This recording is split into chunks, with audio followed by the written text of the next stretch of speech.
Petit frère, bonjour. Hein? Loba, olobini. On va de côté. Au moins, il y a ma pata. Bon, on a eu avenir émancipation. Ting. O tu na luka nga jamais. Comme na kata ba balabala. Petit na ngazama lo bamala moko. Oh. Malo mala me demander na ba fleur. Ta naza pressé na yo tala moto côté. Te pression yo lukanga. Ta fimo boy ba yebsinga za moi pembe moi mulayi boy. Tenga te chef du quartier, bato tuni, ba yebsinga de bourgmestre ka ya commune. Petit problème, la mouki mabe. Oh. Ba bien on la moninga ma bibi to na ba ordonnance. Mais toi tongo ba langage mabe boy. Te na kondium to me na kwa deux pesa ba munena kasi mema ngati.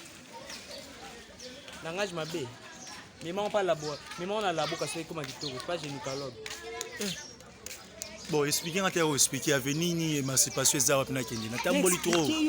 Non donc veut dire au considère le quoi professeur na tant so moni tableau. Miro considère le quoi tableau le moi la classe moni nga ba créer na maboko. Petit na roza muninga na hotel. So mona tunyo bodon ke na umeli. Na tunyo na moni mutoto.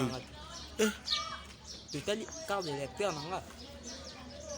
Peut-être dans d'autres on a un bon agence batine la ngambongo et pas na yo ce qu'on a l'action yo zaki agence à l'action carte de lecteur non tali agent on le bakito nos camarades donc moninga kizengi pona yo tuna yo ki avenir émancipation zaki zengi toi plus que po yo ndo zabo okoza maki dodi voilà ba manquement oza mal éduqué ba éduqué bien te pa na bino ko finga ba parents na ngate ba éduquer te oza mal éduqué te ko finga bango te po yo ndo zabo na âge na ngabo na tuna yo o expliquer ngai avenir émancipation o manquer nga respect âge on a défi yango na âge on a défi yango na ba mon pa na pona ki koluka moi sina bala voilà pour ma famille telle sa famille impoli